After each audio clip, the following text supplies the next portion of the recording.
अक्सर ही हम सुना पढ़ा करते हैं कि अरे यह तो गांधी का देश है। गांधी के देश में ऐसा, गांधी के देश से यह उम्मीद न थी। इन वाक्यों शब्दावलियों को पढ़ते सुनते हुए हम यह अनुभव करते हैं कि कांग्रेसियों ने गांधी के नाम से इस देश का पट्टा कर दिया। भारत माने गांधी। भारत की सामाजिक, सांस्कृतिक, धार्मिक चेतना तो इस बात से निर्धारित होगी कि गांधी उसे कैसा रूप देते रहे या आज जैसा रूप आकार दे रहे होते। यह और बात है कि इन कांग्रेसियों ने ही दशकों पहले गांधीवाद को उसके मूल सिद्धांत के साथ गाड़ डाला। बहरहाल मूल बात यह कि गांधी का देश है वाले मानते हैं कि 10,000 वर्ष के प्रामाणिक इतिहास ग्रंथों, पुराणों, वाचिक परंपराओं, श्रुति स्मृतियों में जीवंत हमारे सैकड़ों महापुरुष तो बस यूं ही थे। उनका कोई स्थान ही कहाँ है? उनके जीवन दर्शन का क्या मोल? जीवन, धर्म, संस्कृति, सभ्यता आदि के जटिल प्रश्नों पर उनके सुझाए उत्तरों की क्या प्रासंगिकता?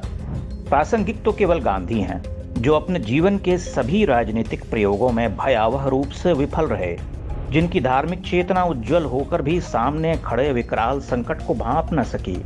वह सब कुछ जानते समझते हुए भी किसी समस्या का कोई समाधान न दे सके।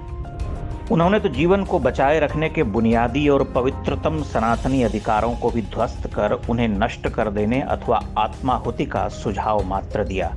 ऐसा लगता है जैसे गांधी के युग के दूसरे महापुरुषों की कोई भूमिका ही नहीं थी। तिलक, रानाडे, सावरकर जैसों से लेकर सुभाष चंद्र बोस, आजाद, भगत सिंह समेत लाखों लाख बलिदानी हिंदुओं का कोई मोल ही नहीं रहा। वह भारत के बारे में क्या सोचते थे, विकट परिस्थितियों में या संकट काल में उनके क्या विचार थे, उन सब का कोई मान ही नहीं।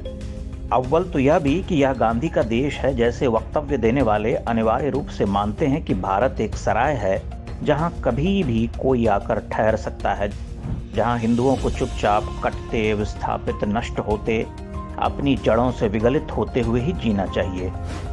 जिस क्षण हिंदू प्रतिकार करे, अपनी पुरखों की एकमात्र भूमि को बचाए रखने के लिए किसी विकराल सांप्रदायिक शक्ति का विरोध करे, उसी क्षण वह सांप्रदायिक या बर्बाद हो जाता है। उसके भीतर का गांधी मर जाता है। गोया उसके भीतर राम, कृष्ण, हनुमान, चंद्रगुप्त मौर्य, स्कंदगुप्त, बप्पा रावल, आदिशंकर, रामानुज, सुहेल देव, महाराणा, तुलसी, शिवाजी, लचित बरफुकन, बाजीराव पेशवा, लक्ष्मीबाई आदि कभी रहे ही नहीं। ऐसी ही अनेकानेक विभूतियों, प्रतीक पुंजों की कभी कोई उपस्थिति थी ही नहीं। आश्चर्य यह कि जब इस उपमहाद्वीप के विभिन्न प्रांतों, क्षेत्रों में हिंदू उत्पीड़न, उनका दलन, बलात्कार, धर्मांतरण होता है, तब ये गांधीवादी चुप रहते हैं। तब तो यह अनिवार्य, अपरिहार्य रूप से अवश्य ही गांधी का देश रहा होता है। भला अपने ही देश में रहकर उसका अंग छेदन करने वालों, हिंदुओं को प्रताड़ित करने वालों पर गांधी कैसे बोलें? गांधीवादी तो तभी बोलते हैं जब अफगानिस्तान में भाईजान ही भाईजान को मारते हैं और मार खाकर भारत में घुसने को बेताब भाईजानों के लिए गांधीवादियों की छाती में दूध उमड़ाता है। गांधीवादी अहिंसा ने इस देश को जितना तोड़ा, धर्मच्युत किया, हिंदुओं को जितना निस्तेज, निर्लज्ज, पतित और कायर बनाया, उतना संपूर्ण विश्व सभ्यता में कभी कोई सिद्धांत किसी रेस या समाज को न तोड़ सका, न उस तरह से पतित बना सका। गांधी ने तो प्रतिकार की स्वतः स्फूर्त भावना या प्राण रक्षा के पवित्रतम अधिकारों का ही दलन कर दिया।